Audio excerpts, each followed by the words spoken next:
Hey, Rerir! Come out, it's urgent! Dane? What's wrong? Quick, come with me. I'll explain everything once we've met up with the others. Okay. I'll come. But the Lindis is still over at the Universitas. I'll need to leave her a note.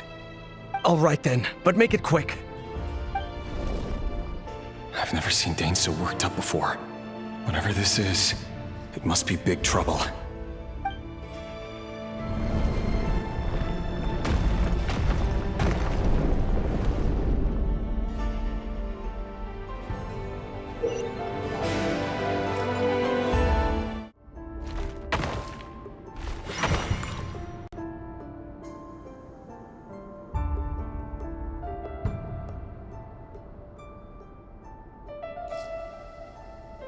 Well, this is a nice change, meeting you all at this hour. When men and women of ambition can speak face to face in broad daylight, I say that's a big step forward for our dear Khaenri'ah. Don't be ridiculous. We do not fear the day. Why would we seek refuge in the night? You might ask your blade that same question. I'm told it prefers the cover of darkness. The word on the street is that Sir Delogi only strikes when he has an unfair advantage. But that is patently false. I see you're missing an arm and a leg. Surely only a fair fight could explain that. If this is your way of offering me replacement limbs, believe me, I'll take them. Oh, we can certainly discuss that. With bioalchemy, anything is possible. Assuming I have your full support in my research. Lunatic. Robtatir, what brings you here? Why, Dainsleif, of course. He invited me. Please, cast aside your apprehensions, Miss Rheindotter. Whatever the rumors may say, I am but a humble servant of the king, and I can assure you he affords me no greater convenience than he does you. Well, the Universitas Magistrorum won't stop fawning over you. So at least some of the rumors must be true. You're clearly doing well for yourself, so drop the humble servant act. It endears you to no one. You're president of the Universitas Magistrorum, the chief royal mage known as the Wise by royal appointment, and by far the most favored among the 4 pillars of Khaenri'ah. Vice President Veidt doesn't even try to hide his envy when he sees you. My success is the product of hard work and good luck. It's as simple as that. Were the king not such an extremist, I hardly think I would have received a senior post at my age. Of course, no job is without its gripes. Serving a king like ours can be a challenging task, as I'm sure you can imagine. And as for Efterveit, in missing out on the presidency, he's dodged a mountain of stress. Like everything else in life, it comes with pros and cons. You're all here. I apologize for the short notice, but it was an emergency.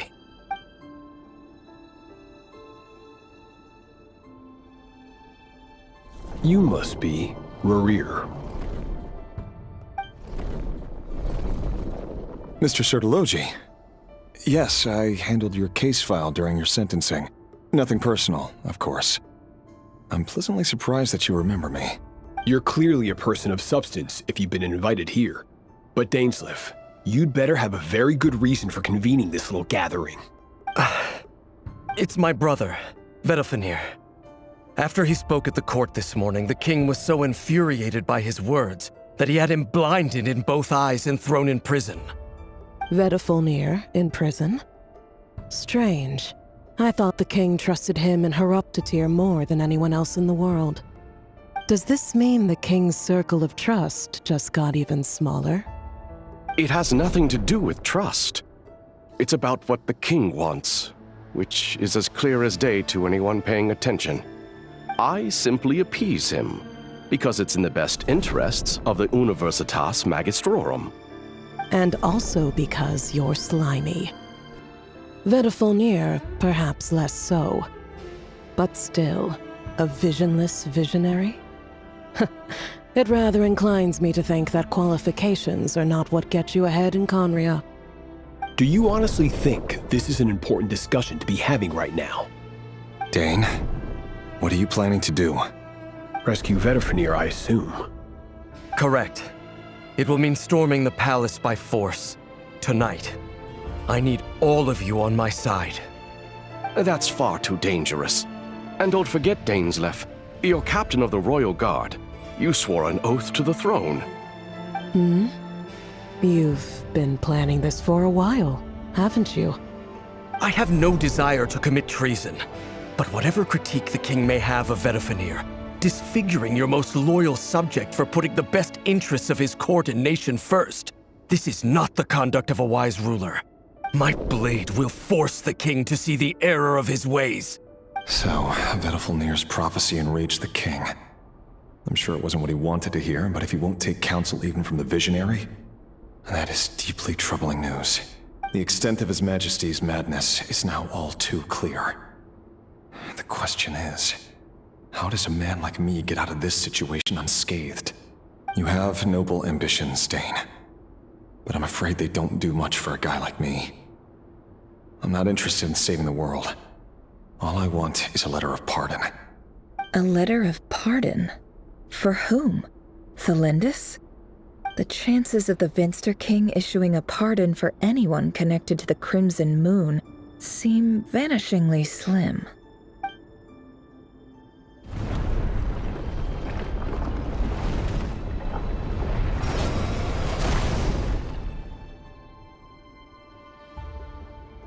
This black fog over the board must have some connection to Thelindis. But why is it taking this form? Does it have something to do with Rerir's past? Another mystery I'll need to unravel.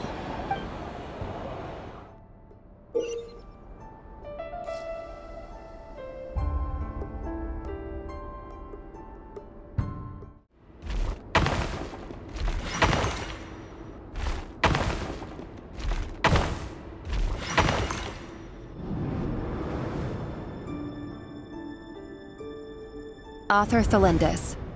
Over the course of this week, the research object was subjected to interference for a total of 60 hours for experimental purposes. The results are as follows. Research dating back to the Crimson Moon Dynasty has established 2 points regarding Moon Marrow. Firstly, its origins have something to do with a god's power. Secondly, it serves as a portal to an as-yet indeterminate location. Moon Marrow can thus be defined as a spatial gateway. However, there are a number of hurdles to overcome before we can answer the question of where it leads to. To start with, opening the gateway requires a specific power source, which the relevant literature indicates an enormous amount of power is then required to keep the gate open. Currently, the total power output of our instruments remains in the single digits. To make matters worse, I am now the only staff member remaining in the Moon Marrow lab.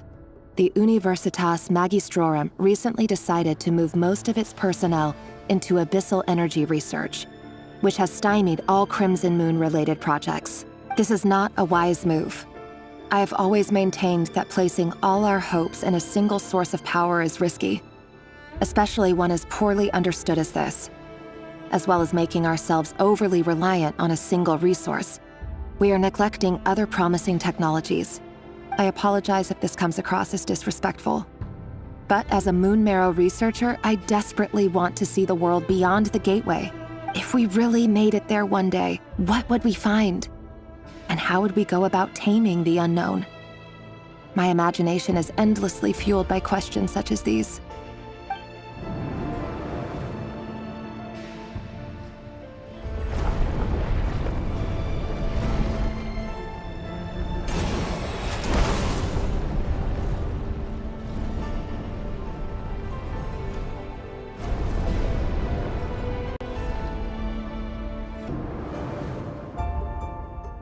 This is for you. I heard you're gonna leave the city with your parents. Thelindis, did you hear about what happened?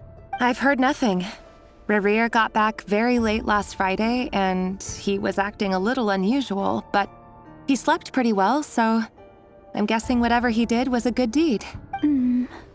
You never saw him, and I don't know what he did. And this conversation never happened. You understand? What if he finds out that you pried into his secrets? Don't be silly. I don't know what secrets he does or doesn't have. All I know is he's just a normal guy who happens to run some errands for the king. Are you scared of him? I don't know. The Rerir I know doesn't match the person you all describe. Logically, I should be scared of him. And yet, I don't want to lose him. But enough about that. You should get going, and be careful with the package I gave you. Keep it secret. Keep it safe. What's in it? A piece of the moon.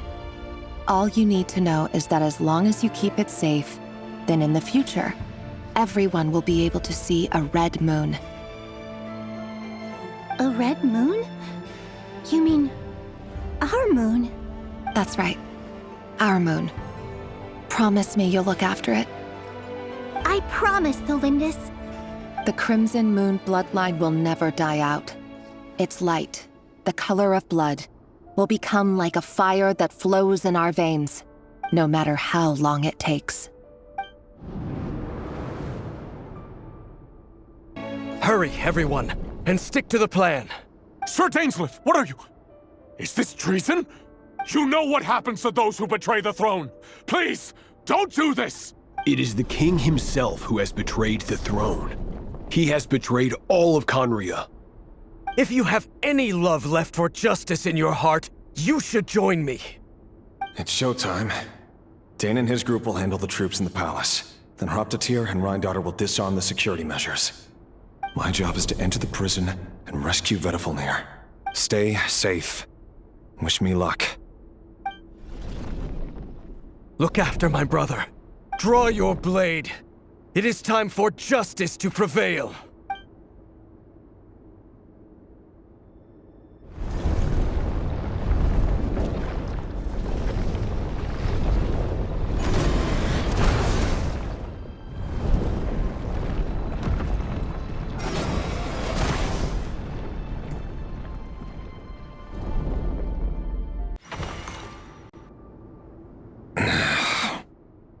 This place is filthy.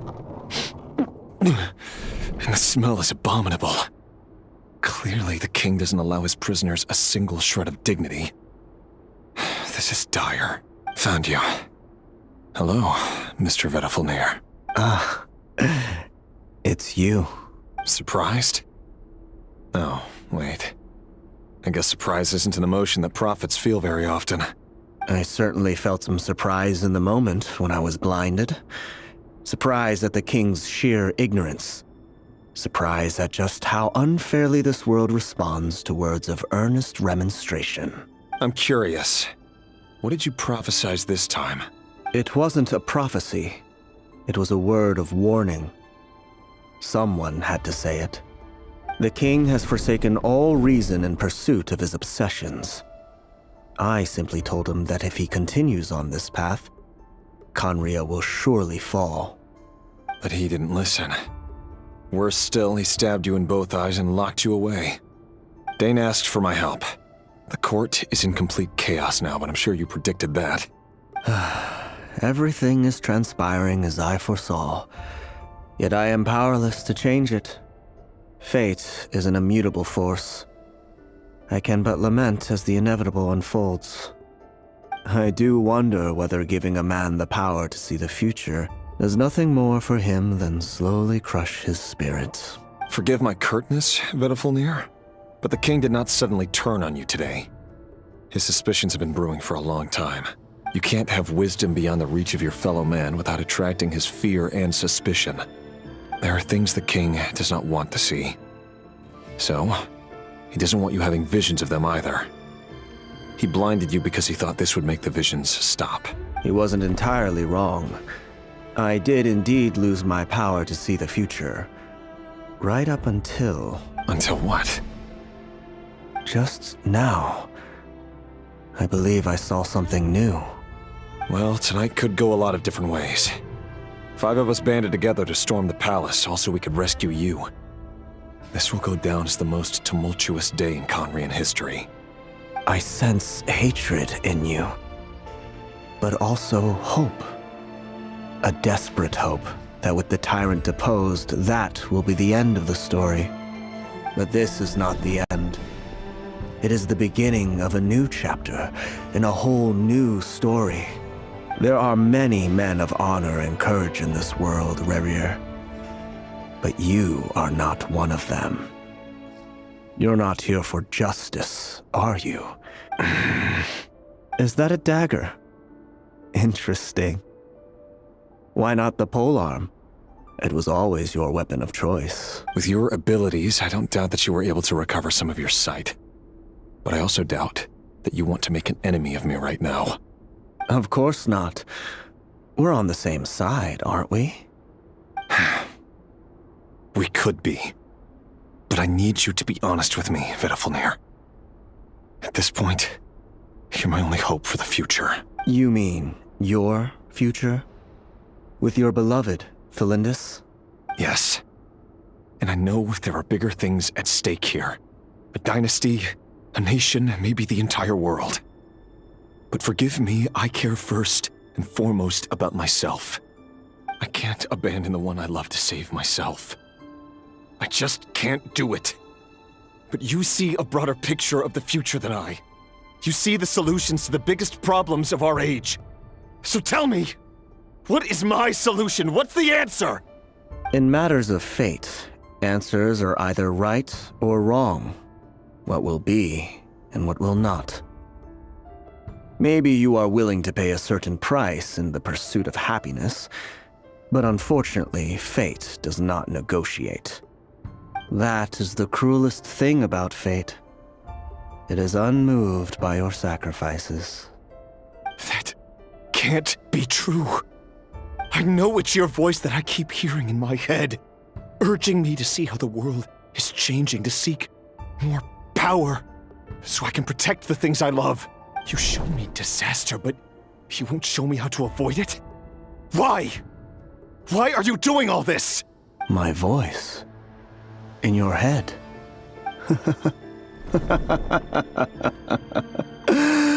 So, you hear it too? The voice that steals your mind, gains your trust, and drives you crazy. It turns out that we are not so different, you and I. Vedalfnir just broke into the strangest smile I've ever seen in my life, as if he'd discovered some monumental secret. But then he suddenly switched to looking extremely weary. Very well then. My advice to you is as follows. You must persevere. Whatever trials and tribulations you may face, be steadfast in the belief that they are your path to the future. For as long as you live, your story with Thelindis shall not come to an end.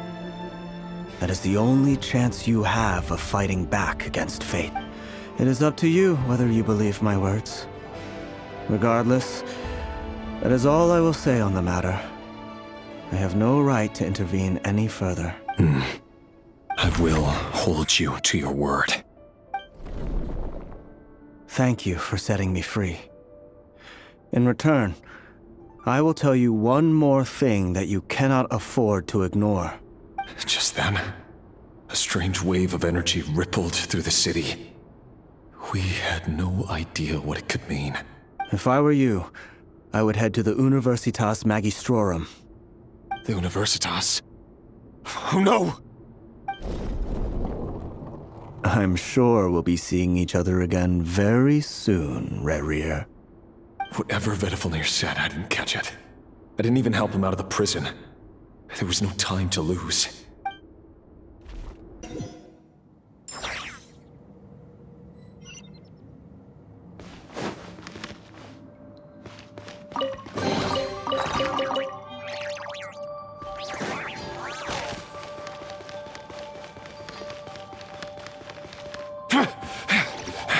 Monsters?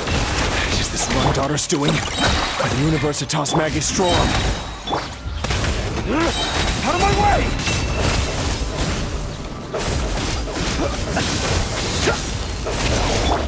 Strike a pose!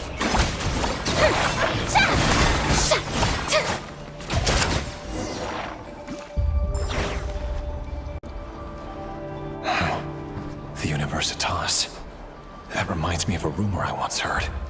Allegedly, the king installed secret mechanisms in the palace and around the city. No one knows where they are or what kind of power they hold. But if they were ever gonna activate, it would probably be on a night like tonight. Help! Help! Hold on! Don't let them anywhere near you! Save me! I can't! Ah! That sounded like an explosion. So, the rumor is true? The king really went through with it? What other means does the king have at his disposal? They must run on power from the Abyss. And given it's a major center of Abyss research, anyone over at the Universitas will be in grave danger. I have to hurry!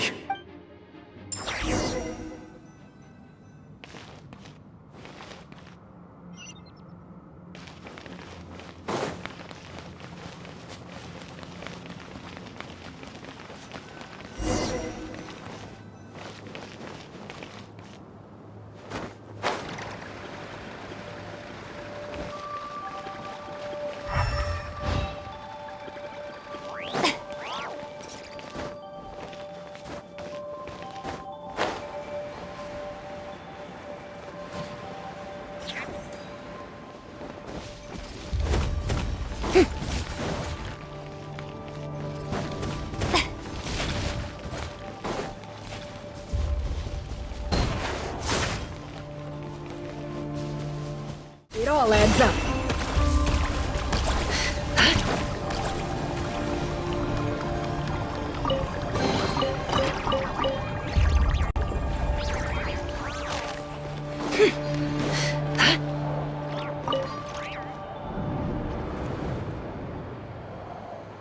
Monsters!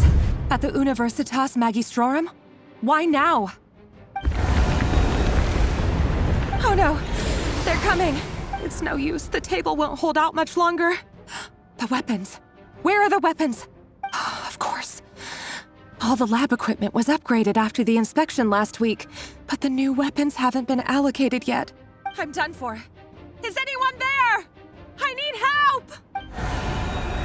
Ah! Stay back! Please stay back! Please!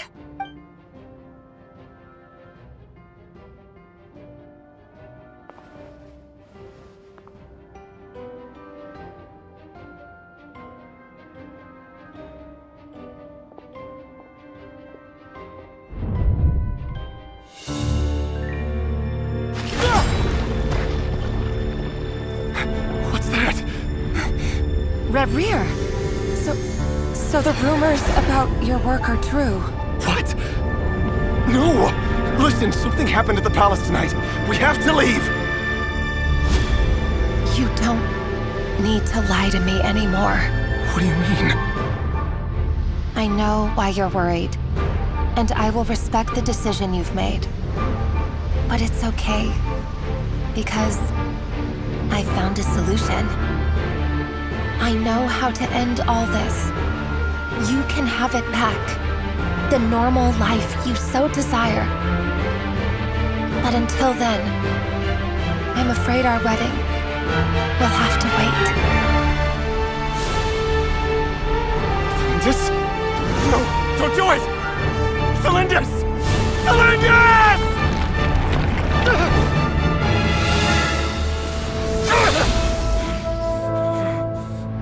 I told you, Reverie. Let her go. You will find someone better. No!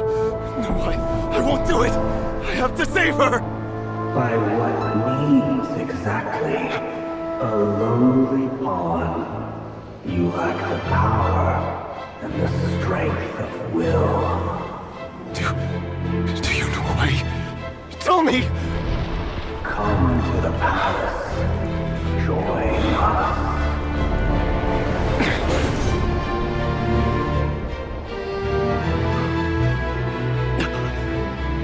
Reverie, thank goodness we... Step forth and take your share.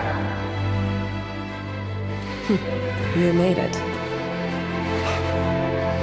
Not you too.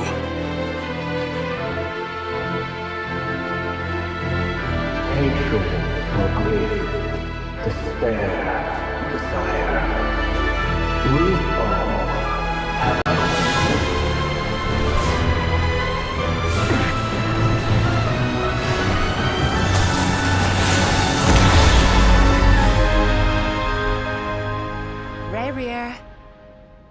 here.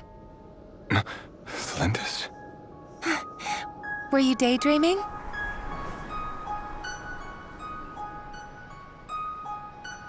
You still remember, Revrir? That question you asked me a couple of weeks ago? Oh. You mean the proposal? Yeah. I'm wondering, where do you think would be a good place to discuss it? Maybe in the garden? Or were you thinking a fancy restaurant? It's your choice.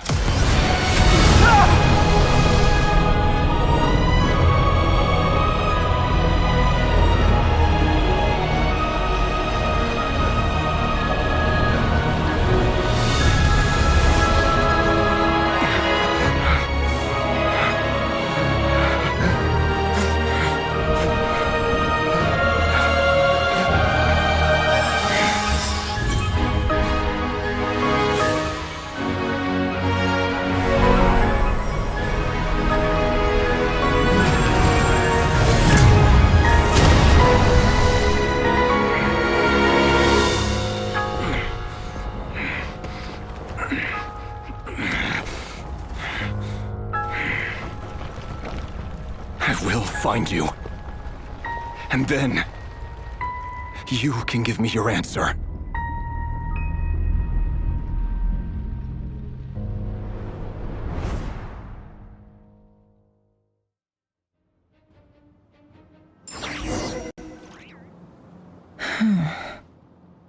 So that's how the Raker of Solnari was born.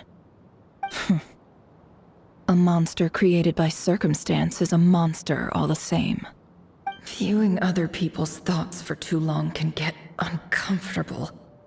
Right now, I'm feeling a strong sense of loathing.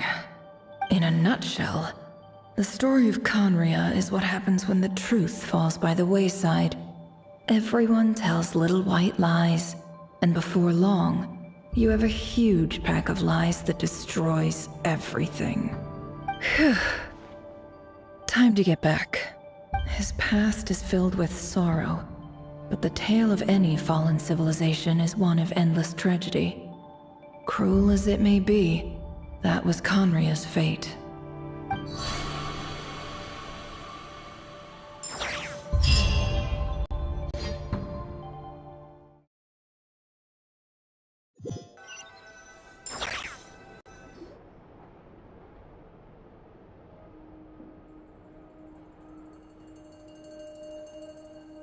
Everyone, I'm back. Can I get a standing ovation? Never! How are you holding up? Feeling okay? She's fine. Boss is a pro. Yes, I'm fine. You will have seen the events of Rerir's life through my thoughts. It's now clear that he is just a regular nobody, driven by personal tragedy, as he said himself. I mostly agree. There's only so much we can know about him from his memories alone, but they did give us a clear glimpse into his life in Khaenri'ah. However, I would not consider Rerir to be a nobody. He was deeply involved in the events of that era. Yet, when the catastrophe of a generation strikes, nobody is safe. Sounds to me like you're speaking in riddles again. Is this you urging me not to abandon the people of Nodcry in their hour of need? That's not what I meant. Although I do hope you choose to remain a part of the plan. Without you, the mission ahead will be all but impossible. Then try to remember that I respond better to the carrot than the stick. And I don't appreciate being bossed around. Now, as for you, Missy, you were excellent. Cool. So, can you fill me in on the deets now? Most of what I saw went right over my head. Patience. You'll hear the whole story, don't you worry. But let's meet up with the others first. It will save me narrating it twice. Yehoda? Yes, boss. Let me get that door for ya. That's more like it. For a moment there, I was worried you'd forgotten about the first clause of your employment contract. Forgive my curiosity, but what does the first clause say? It says I gotta do the annoying stuff that Boss is too lazy to do for herself. Like opening the door, pouring the tea, yada yada. Is that right? If something is in the contract, it's because she willingly agreed to it. Rest assured that the Curatorium abides by the very strictest of labor policies. You don't seriously think I'm cruel enough to treat her like my slave? In any case, I've hardly shied away from my share of the work today. Hope I don't catch Flintz and Varka lounging about in their chairs, enjoying a leisurely cup of tea. There's nothing I dislike more than other people enjoying themselves while I'm hard at work.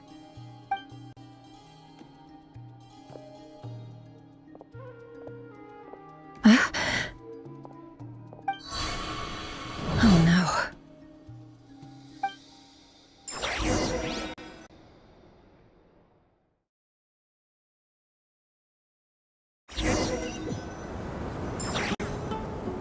Sorry to disturb you, but we seem to have run into some trouble.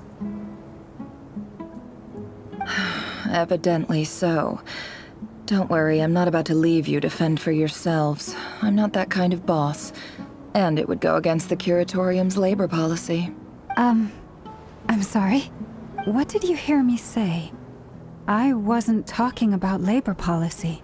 Wait. How long have I been standing here? Not long. You just appeared by the door a moment ago.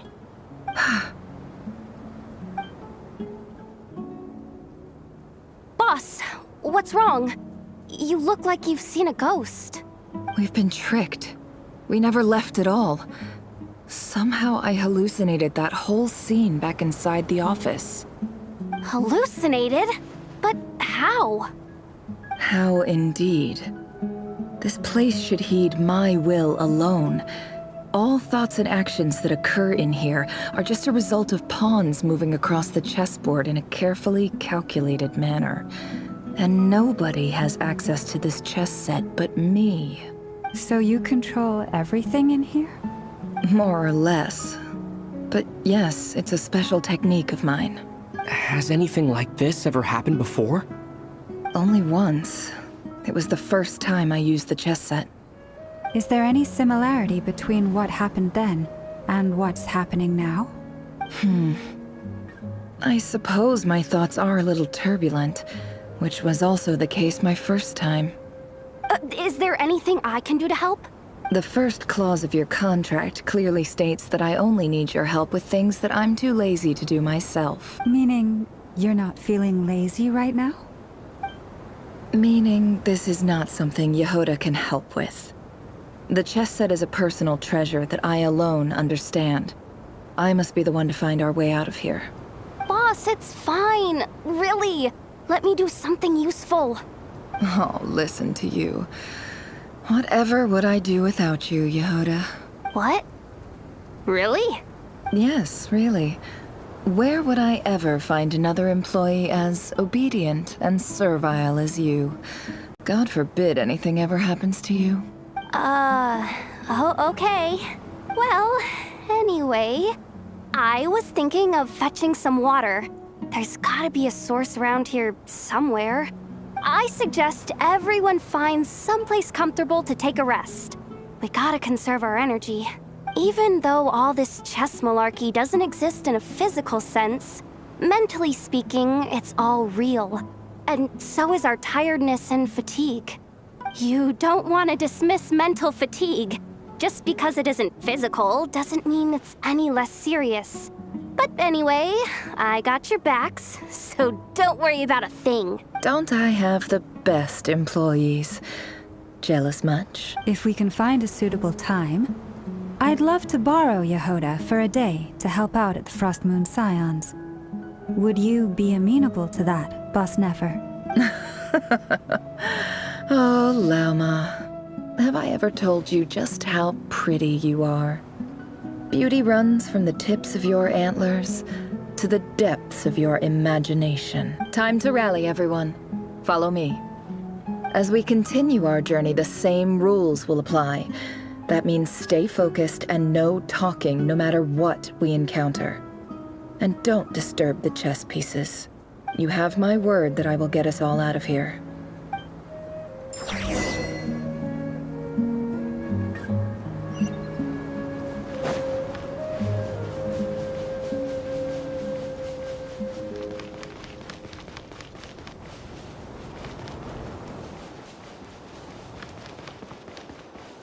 This place looks familiar. That's not a good sign. There's someone up ahead. Time for a little chat.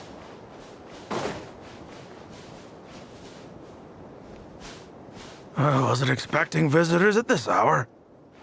Wait, is that? Oh, it's him. There you are! Sinue's been looking for you all day. I think he has some news for you. Oh yeah? What were you doing just now, Uncle Retinue? Hiding away some more loose change? I know I saw some Mora. What do you mean loose change?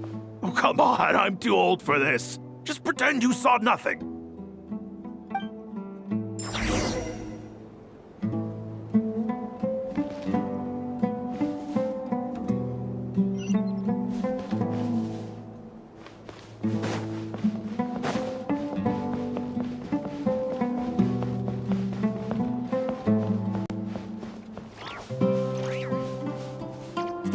Hey, kid. Mind telling me what Sinuhe's been up to recently? I'm trying to get in his good books and I need a way in.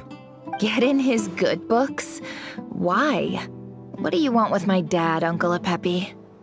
I've written a new song. I was hoping to showcase it at the next festival, but I'll need his approval.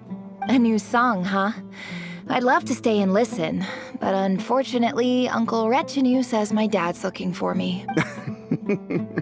Well, there's plenty of time and I'm not going anywhere.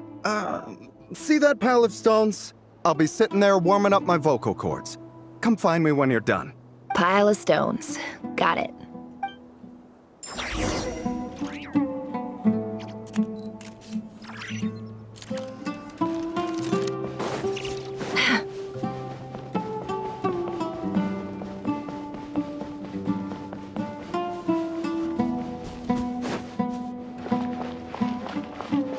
Hi, Dad. Uncle Retinue said you were looking for me. Ah, there's my little princess. If you'd gotten back just a little sooner, you could have shared the spoils of war with me. Spoils of war? Who were you fighting against, Dad? It was just a figure of speech. The aftermath of a sandstorm is no time to be waging war. I was talking about our war against thirst. I went out to fix our water supply problem, and now I'm back. Which means... We have a well again! That's right. I found a new one and brought back as much water as I could carry. It should last us for a good while. If it wasn't for these blasted sandstorms, our wells wouldn't be caving in. You wouldn't be spending all your time out searching for new water sources. As the chief of our tribe, I'm supposed to be leading us out of hardship and poverty, onto better things. You know how prosperous our ancestors were. I've told you all the stories. And look at us now. Squeezed into these hovels. No one would choose this, if it wasn't for the endless wars over the years. But things are looking up. I started working with some folks from the academia a few months back. They gave me some contacts in return for my assistance in the desert. So you're the academia's helper now? Special ambassador, they call it. Think of it as a partnership. It's nothing bad, okay? We've been isolated here in the desert for too long. Seeking opportunities elsewhere is the best thing for us, and the fastest way to progress. So, do you get anything good out of being a special ambassador? Of course. My luck's improving all the time. One day, I swear I'm gonna lead us out of this place. We'll find somewhere new. Somewhere better.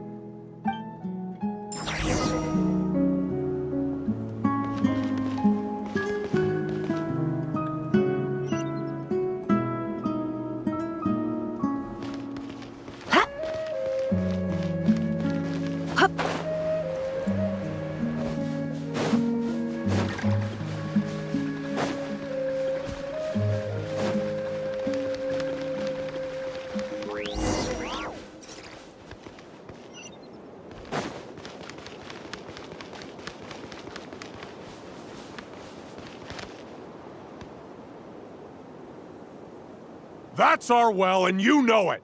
You stole from us. Well, you've gone from chief to thief, and now you have to face the consequences. Did you really think you could take our water without permission and get away with it? You're either brave, stupid, or both. And that Special Ambassador Act? Yeah, nice try! We spoke to the Academia. They said it was all news to them. You're a liar and a cheat!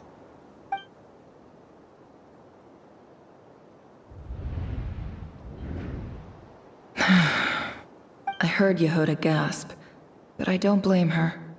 Most people are terrified by the sight of blood. Corpses strewn across the ground. The wounds are clearly from scimitars and daggers. The desert dwellers' weapons of choice. There's a handwritten note on the ground. Let's see what it says. Halil, this is Sinuhe, chief of the Shimti tribe. Surely you remember me. I was the one who helped you and your colleagues avoid the quicksand in the desert. This is my second time writing to you. I assume my last letter must have gotten lost in the mail, as I didn't receive a reply. I hope this one makes it to you safely. I'm writing to you because I need some help. That sandstorm the other day completely blocked up our well, forcing me to look for another water source in Iab and Unut territory. It was a matter of survival. Praise the gods. The well of the Iab tribe was intact. It was my last resort. I drew what water I could and left, but not without being spotted. I fear they will retaliate. You told me to write to you if I ever needed help. You said you'd be my ally in the Academia. I urgently need you to formally recognize my title of Special Ambassador and send some of your people to assist me for a few days. It's the only way I can convince them that this was the Academia's decision and prevent them from retaliating. This is an emergency. Please send help as soon as possible. Looks like this letter never got sent. The writer died a grisly death, and the letter was trampled into the ground. It's badly defaced. Some parts are barely legible. What a ridiculous lie the surviving Shimti tell. Their whole village was butchered over a sip of water.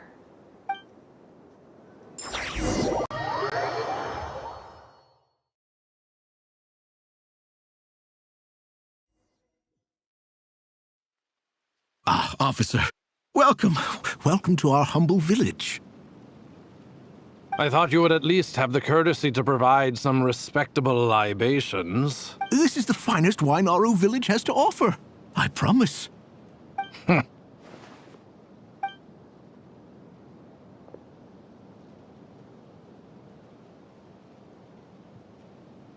The Academia has agreed to reserve a single space for a candidate from your village.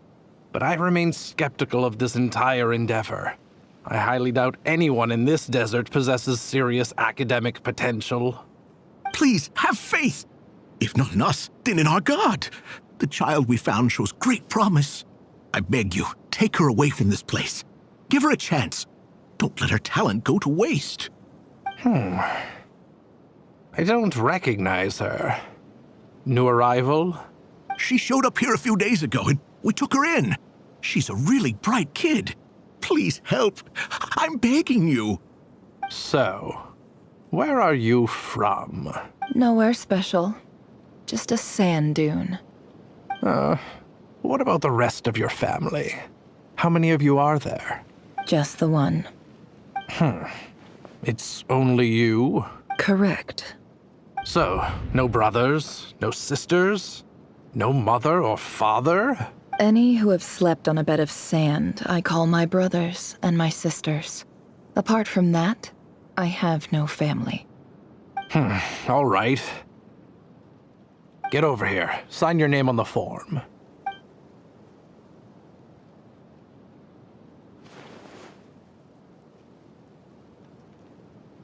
Never? You're rather fair-skinned for a desert dweller.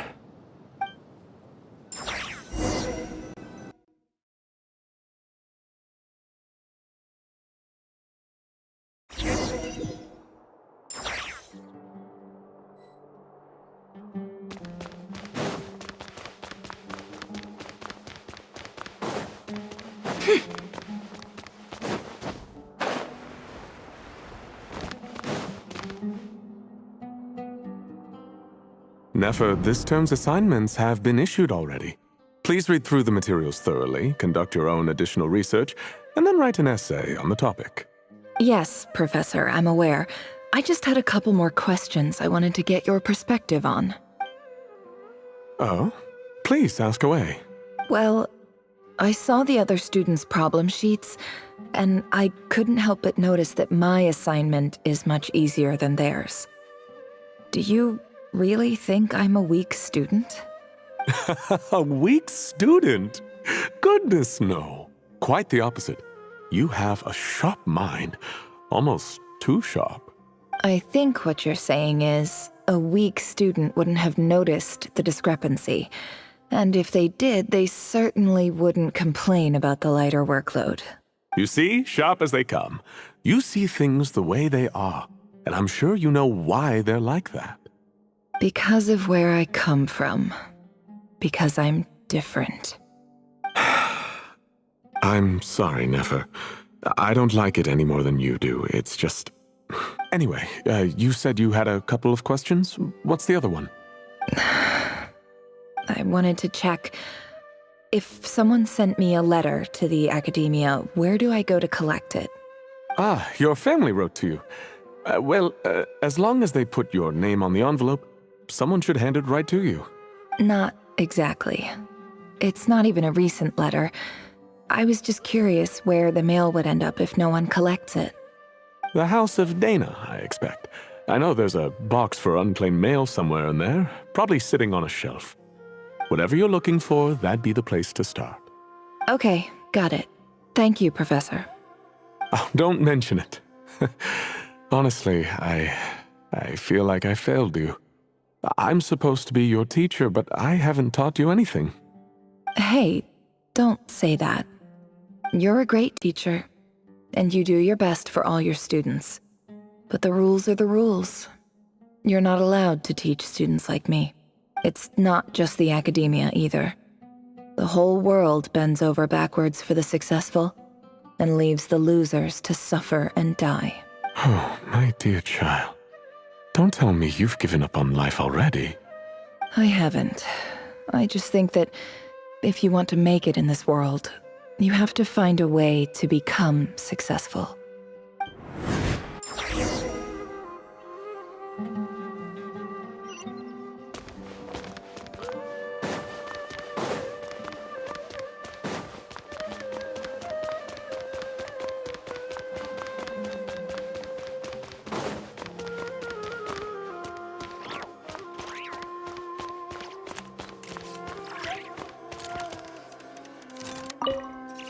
This must be it. A big cardboard box full of unclaimed mail. And probably some letters that ended up here by mistake, too. Let's take a look.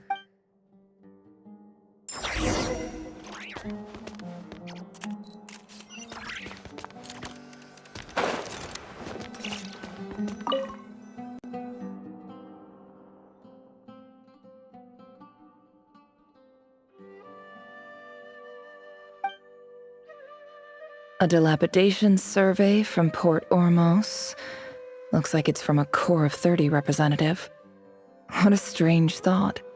A bunch of mercs losing sleep over rundown buildings. This one was never even opened. I guess the recipient didn't care what the Corps of 30 had to say about anything. Who was it addressed to? I don't recognize the name. But it must have been a Kshahrewar professor. This one is addressed to the Amorta Sage. The title is Changes Observed in Satyavada Life Symptoms. Why do all these letters read like full-blown dissertations? Guided by the incense, we became lost somewhere in the forest. All the barriers between levels of consciousness disappeared as our minds soared around in circles, looking for a branch to seek refuge on. In clinical terms, these symptoms fit the description of incense poisoning.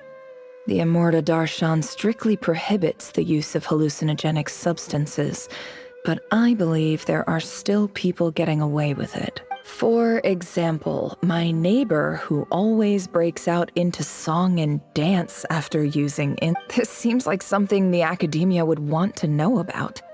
Why wasn't it collected? Wait, what's this written on the back? The note says, "The sender authored this letter while under the influence of mushrooms. I would send it back, but no return address was provided. Stamped by the Grand Conservator of the House of Dana."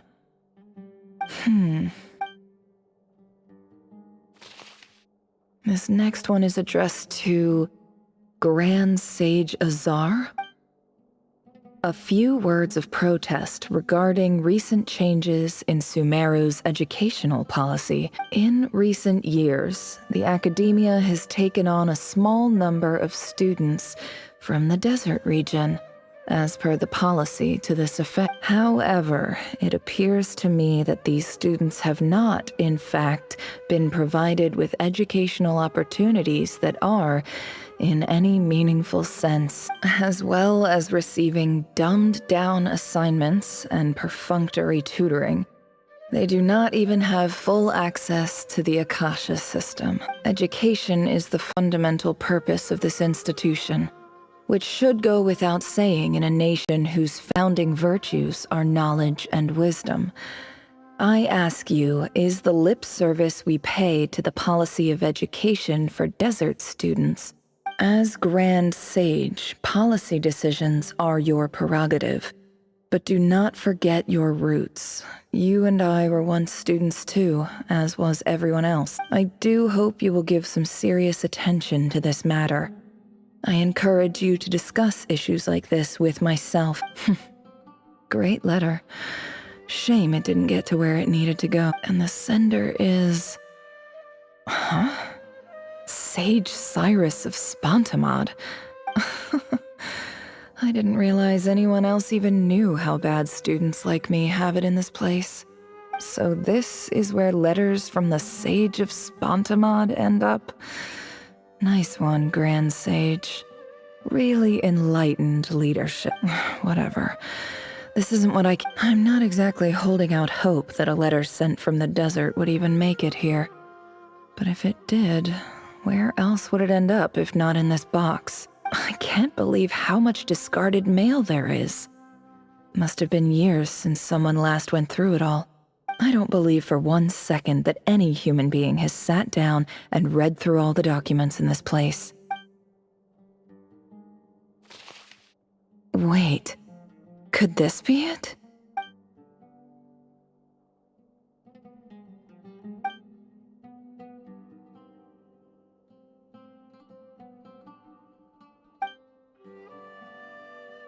Greetings, Halil.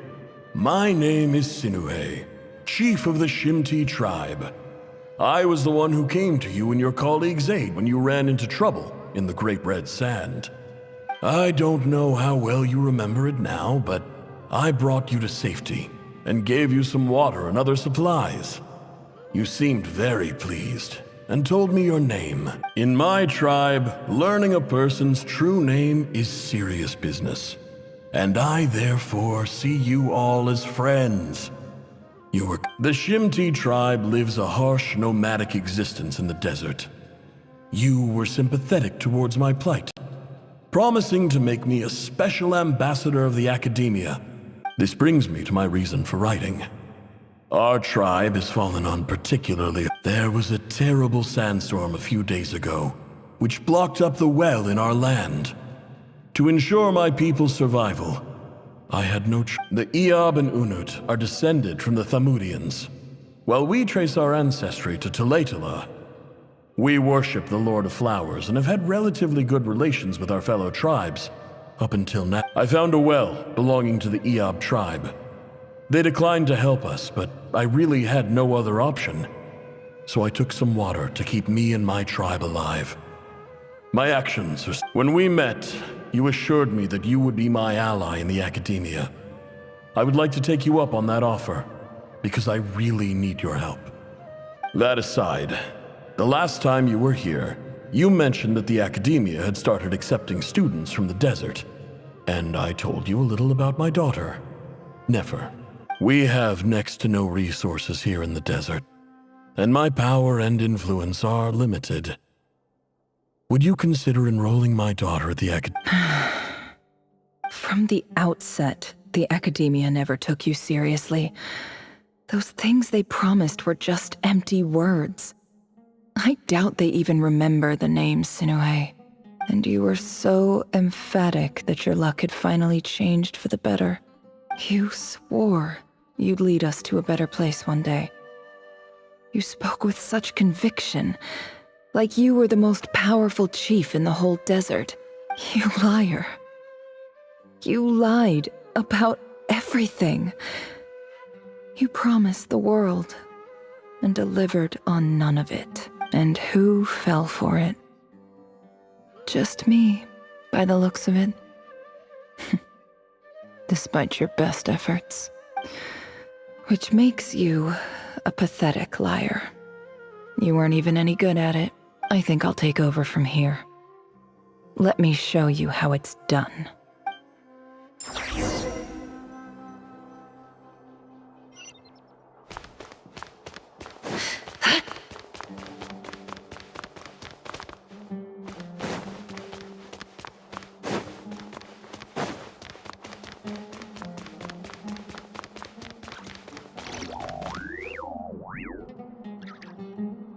I just came to say goodbye. Thanks for everything you've done for me in my time here. Nefer? You packed your bags. Where are you going? I'm quitting. Something's come up in my hometown. Gonna head back and deal with it. Huh? But this was a hard-won opportunity for you. You know that better than I do. It was. But it doesn't matter. I have more important things to deal with, and they can't wait. Oh, and I didn't want to overfill my bags, so I left some incense on your desk. What's wrong? I thought you liked incense. Although, I did read somewhere in the House of Dana that it has hallucinogenic effects. Don't use it all at once, all right? Isn't this the stuff you brought from your hometown? You're just letting me have it? But you said it's a rare and valuable commodity. Yeah, about that. I lied. It's not rare at all. There's this bunch of ruins near my hometown that are practically overgrown with this plant. It's not worth much. Keep it, it's fine. But Nefer... All right, that's all from me. You take care.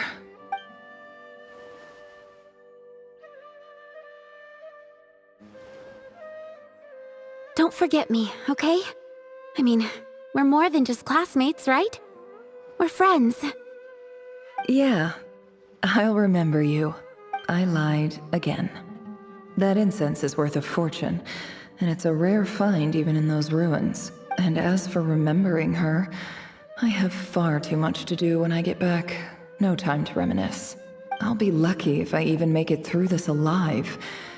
But either way, I expect I'll forget you pretty quickly.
It's a pleasure to meet you, Mr. Arif.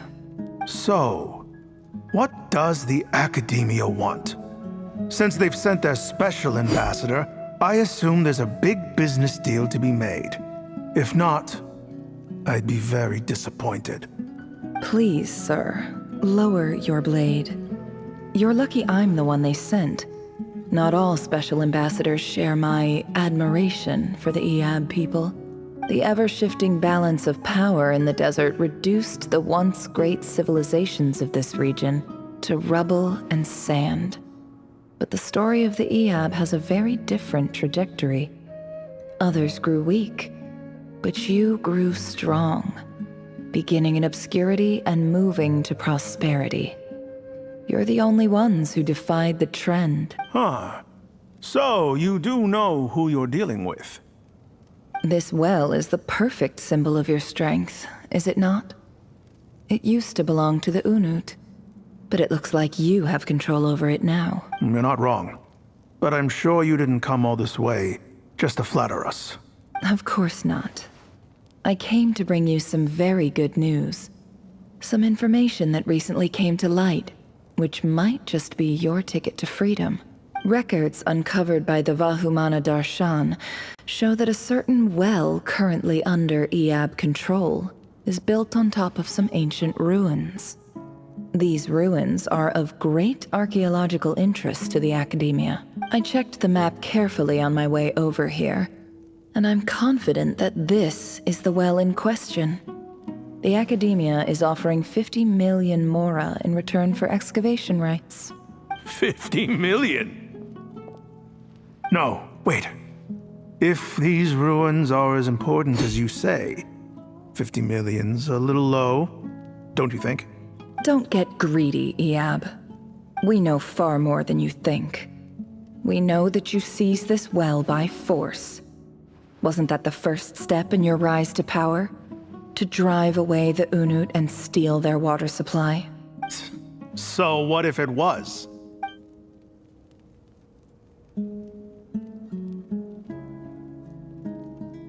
Don't worry.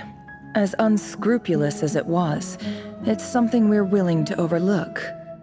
The Academia is only interested in dealing with the de facto power holders in the region. I hope I am making myself clear.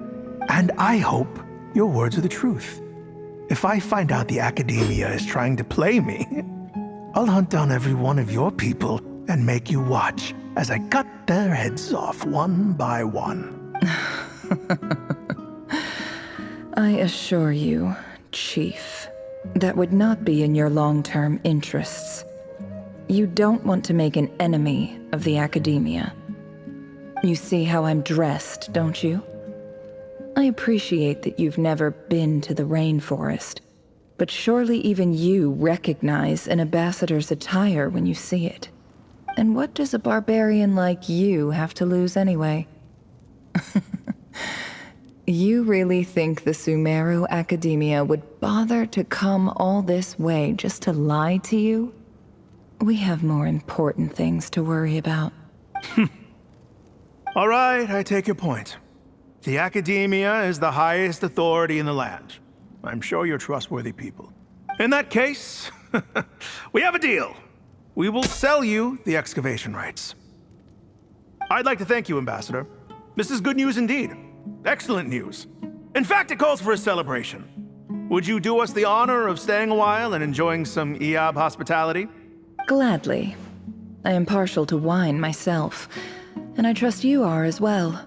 So let's indulge in a few drinks together, in celebration of this momentous occasion.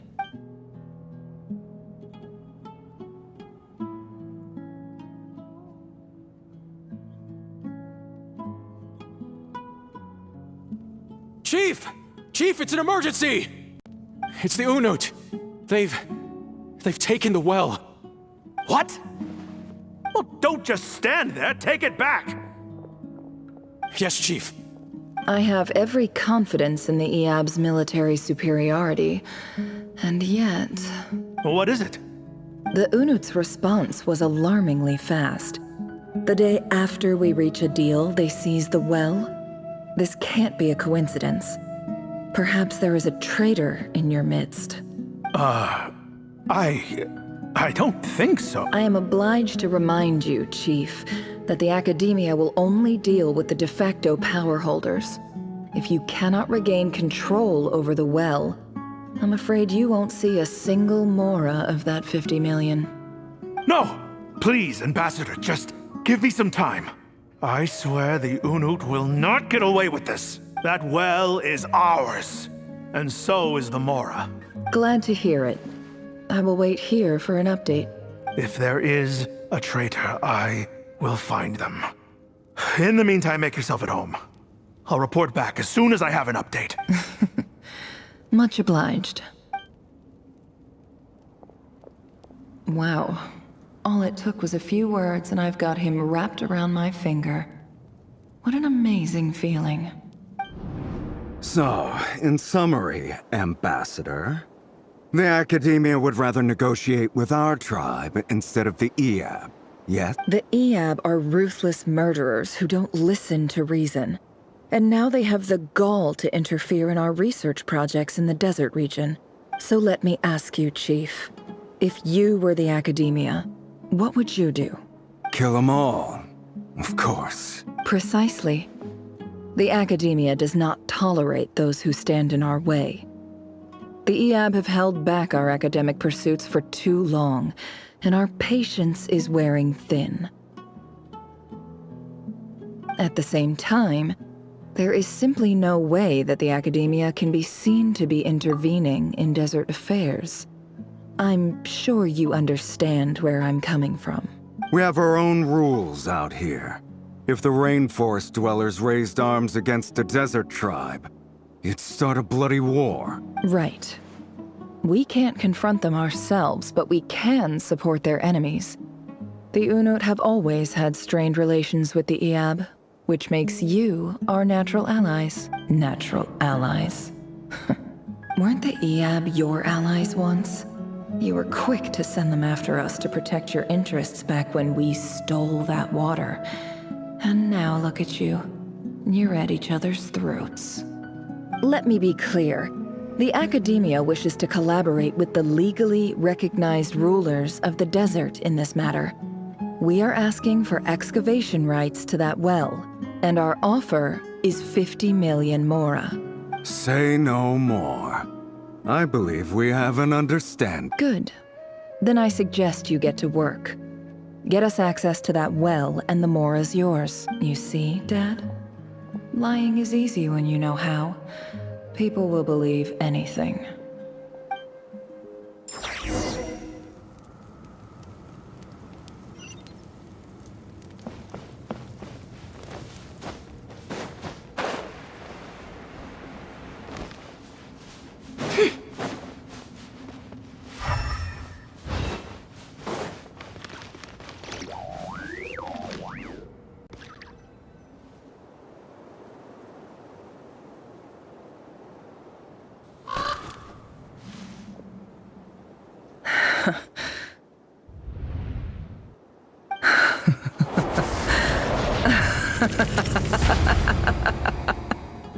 Look at yourselves. You may be vile, savage monsters, but your butchered bodies bleed like any others. You're no different. You're nothing special at all. The monsters who destroyed my home, they're just ordinary, petty human beings. What a joke. I think we're even now. Maybe I've even done the desert a favor. It's a better place without all these people around. Oh, Sinuhe, my gullible fool of a father. Perhaps if you'd been as ruthless as I was today, our tribespeople would still be alive. In this dog-eat-dog world, a chief needs to be tough to survive. But you couldn't do what had to be done. So I did it for you. Nefer, it's okay. All of this is in the past now. I believe I remember you promising to remain silent. Yeah, but even so... Yehoda, is there anything you can do to ease the tension? All right, time for a sharp turn onto a completely different topic. So, anyway, that's enough of that. When are we getting out of this place? Feels like we've been walking forever. I'm getting pretty tired. Oh, Alma, you tired? Yes. If we can find somewhere to sit down, I could certainly do with a rest. It's not far now. There should be a temple just up ahead. Yes. Really? A temple? That's where this story ends? I guess that's how things go in the desert. Desert dwellers can never escape their destiny. Or so everyone says. I never wanted to believe it, but looking back now, I'm as desert as they come. You mentioned a temple. What's waiting for us there? My biggest trade secret of all. Ah. Then I'm guessing it's where you got your power from. The power to peer into other people's minds. I didn't know you were clued up on any other religions. I'm no expert in the history of Sumeru, but since you come from the desert, I would imagine it has something to do with King Deshret. Sounds impressive. Oh, I know who you mean. General Mahamatra Sino. The spirit of Hermanubis dwells within him. That's Boss Neff for ya. She knows everything. Sino's hardly a figure of obscurity, but I know about Sethos too. What about him? Is he a big deal or something? Well, he's not a small deal, let's put it that way. Please, this is the bare bone basics. Save the flattery. Thanks for your patience, everyone. I'm sure it's been a lot to take in. With any luck, that's our exit just up ahead.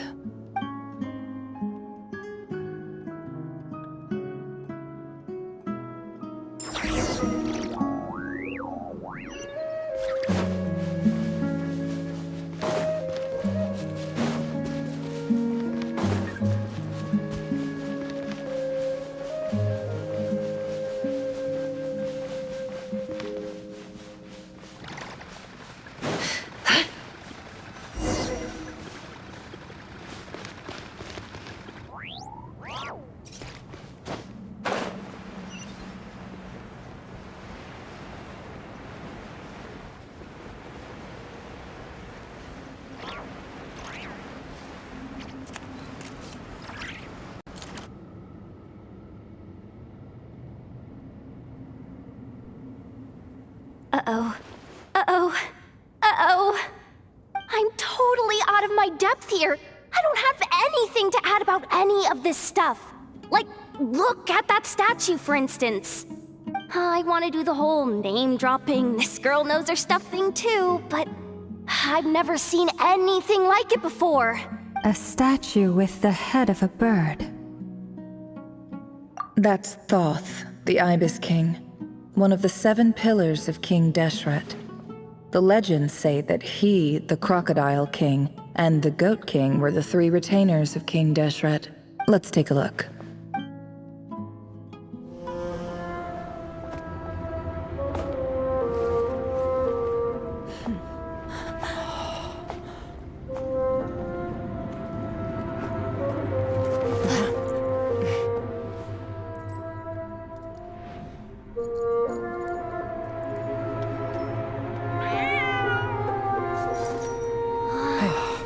It's just Ashru.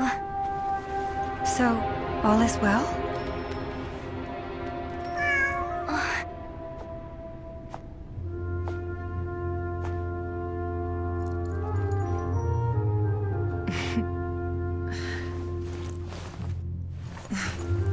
Typically speaking, at this point, the world disintegrates. Then we find ourselves back in the outside world. Besides, these are my memories. There's nothing to fear. You're sure? Of course. It's almost over.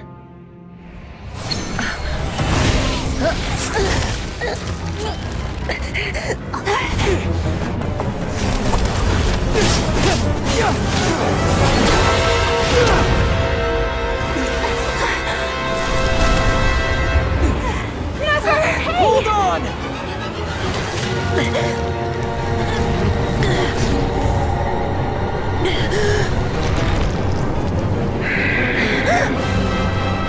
Knowing too much is always a death sentence. Speak for yourself.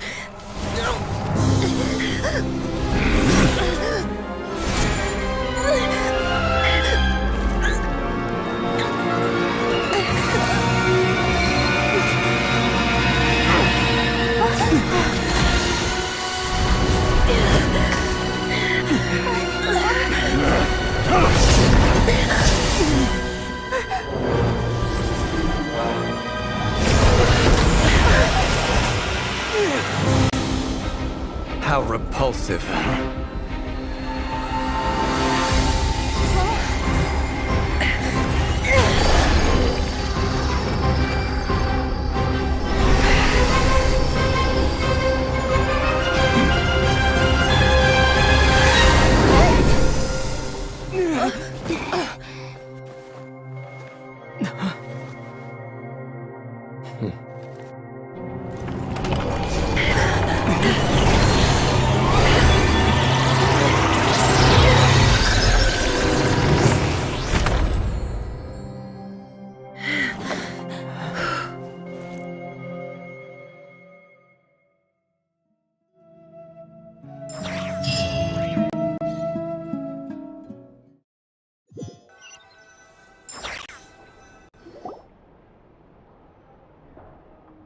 Timed that pretty well, didn't I?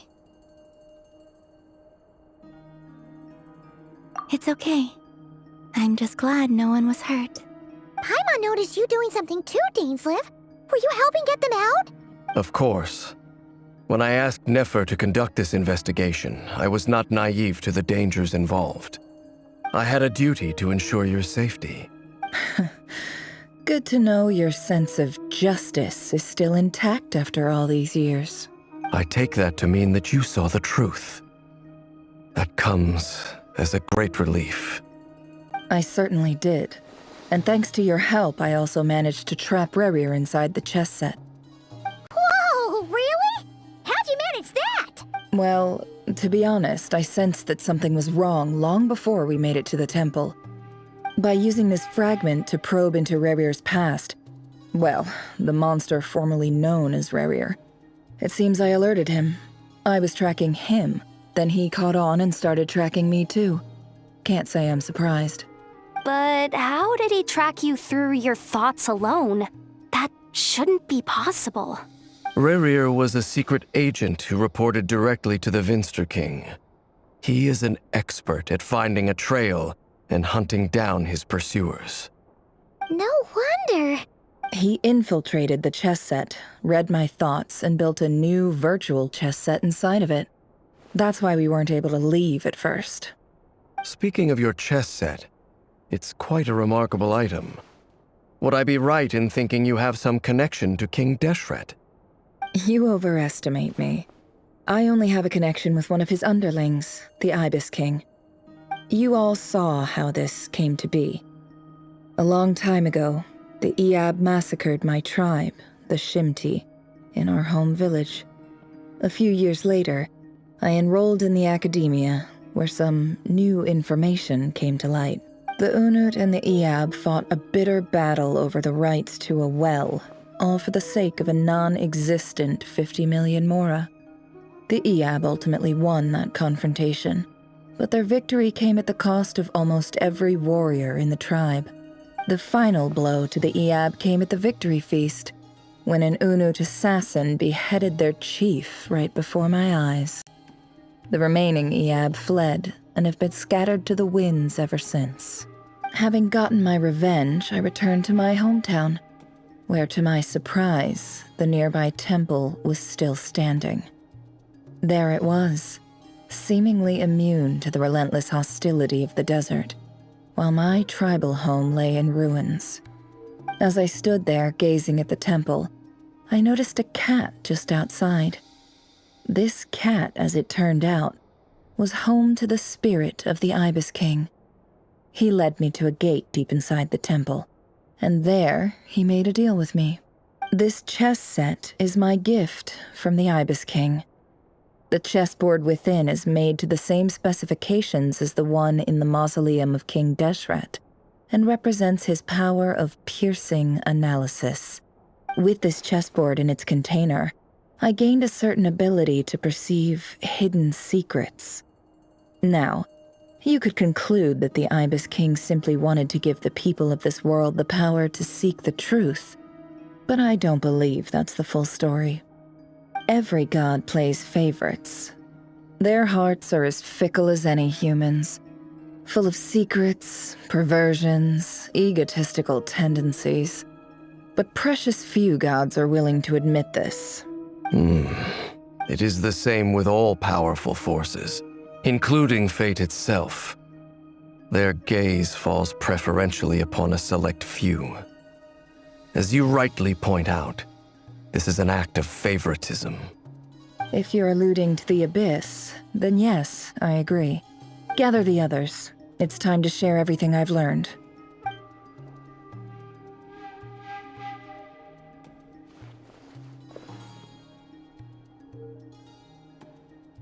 Thank you all for being here. As promised, I did some further investigating into the Reikr of Solnari's background. I am pleased to report that the investigation has been most fruitful indeed. The Reikr of Solnari, real name Rerir, was once a Khaenri'ahn subject who served the Vinster King. I will now share the important details of his story. Please save any questions or comments for the end.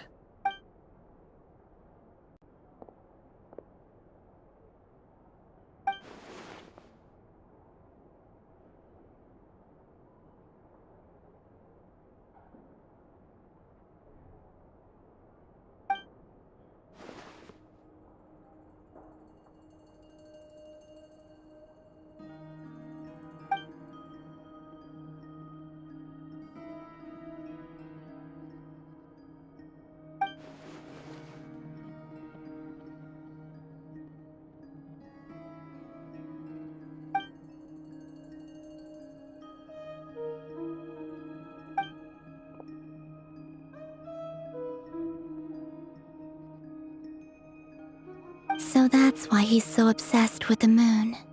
A tragic tale, to be sure. But it does not excuse his many transgressions. No matter how much Rerir suffered in the past, the fact remains that he is what we know today as the Wild Hunt, wreaking havoc upon innocent lives in Notcry. He becomes more dangerous with each passing day.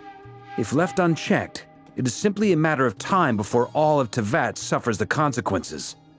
This is a threat that the Knights of Favonius cannot ignore. A question for Miss Columbina. Forgive me if this is presumptuous, but have you ever seen the spatial gateway that appeared in Rerir's memory? Never. But I have heard stories of something called the Moon Gate, and this seems to fit the description.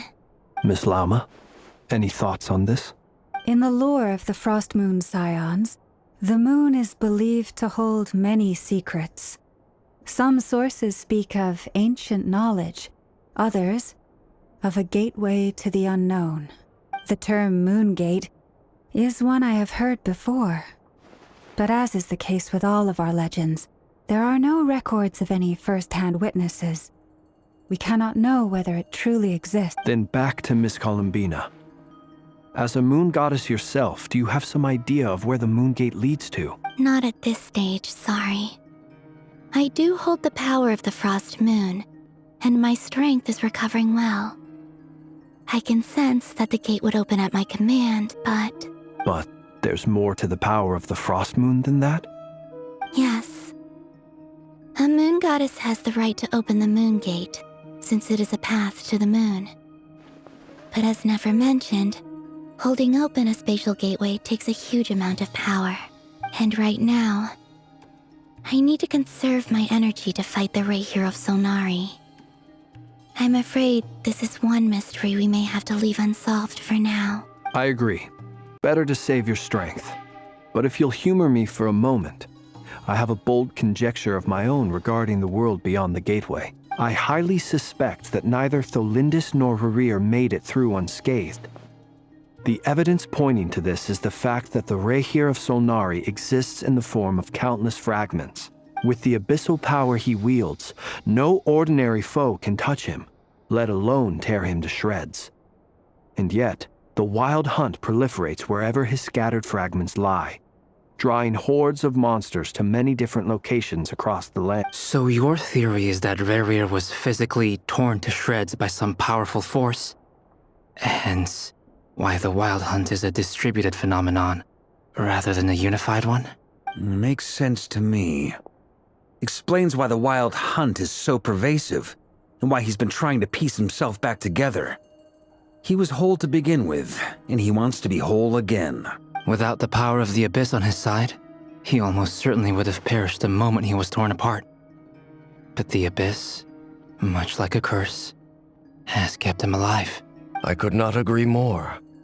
The power of the Abyss is most surely a curse. It is a compelling explanation, and one that accords with my present understanding of Abyss creatures. Whether the life form in question is primitive or advanced, if a curse has extended its lifespan unnaturally, it will continue to survive in spite of everything. This raises some interesting questions. I will run some experiments and see if there is any validity to my suspicions. That being said, regardless of whether my research bears fruit, I would like to thank Miss Nefer for conducting such a thorough investigation. Already, it has greatly enriched my understanding of the entity we face. My pleasure, Mr. Albedo. I too hope that the information I have shared today proves useful as we look to formulate the next stage of our plan. Hey! What is it, Dainsleif? You look really upset! It's just... when I think of the man I once knew as Rerir, I struggle to understand why things had to turn out like this. The two of you used to be friends, didn't you?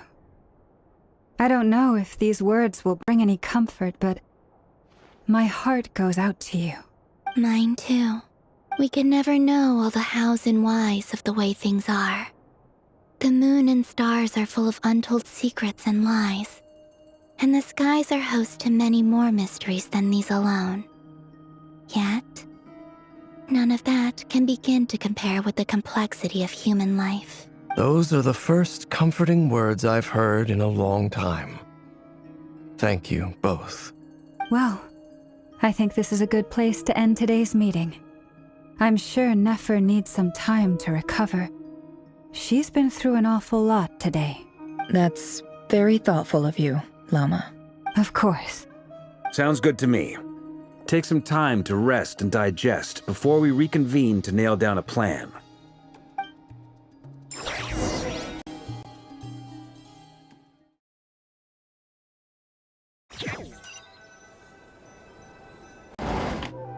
Hey, is this a bad time? Hope I didn't kill the conversation. No need. Come on, let's talk outside.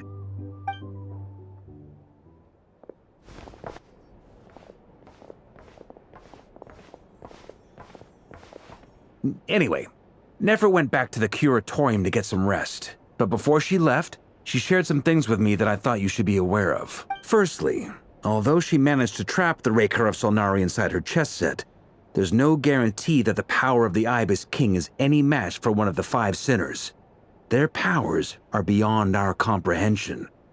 It's only a matter of time before he finds a way to break out. We have to come up with a plan and take care of him before that happens. Honestly, Paimon figured that might be the case. So, how long have we got? Well, I asked her that same question. She talked for a long time, but for the most part, it seemed like she was trying to convince me how precious her chess set is. What a long and storied history it has. It felt like some kind of sales pitch, you know? The kind where you end up handing over Mora against your will? Anyway, after all that, she finally answered the question.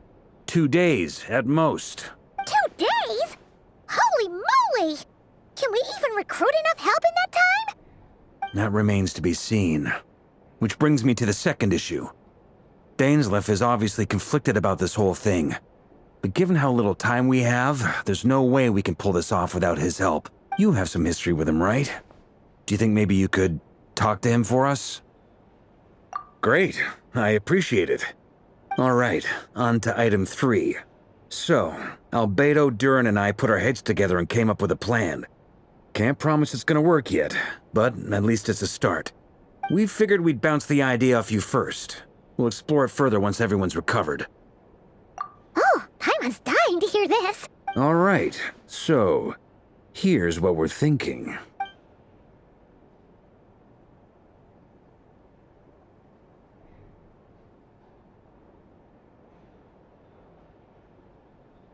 We felt a little uneasy about roping you into this. I mean, firstly, you're not locals, and secondly, none of us are your boss.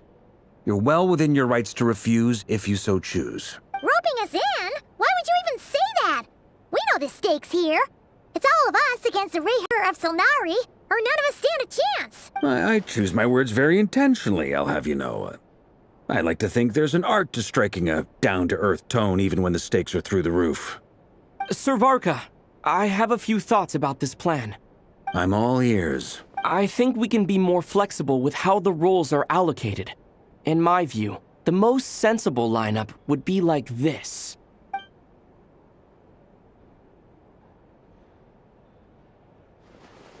I see your point, yeah.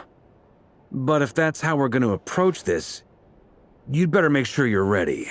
To be clear, I don't doubt your abilities. Far from it. I just want to make sure.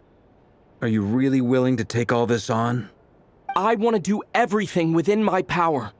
The Rayher of Solnari is a truly fearsome opponent, and if I do my part, it'll greatly reduce the risk for everyone else involved. Well, that tracks with what I've heard. Jean's mentioned in her letters that you're so diligent it's almost abnormal. As in, most people weigh up the risks and rewards in situations like this. But you seem to just march towards danger without a moment's hesitation. Of course, everyone appreciates a fearless pioneer. But all that aside, I'm the Grand Master of the Knights of Favonius, and you're our honorary knight. I want to make sure your courage doesn't come at the expense of your safety. Thank you, Sir Varka. I should be the one thanking you. It means a lot to have you on board. I'll give some serious thought to your suggestions.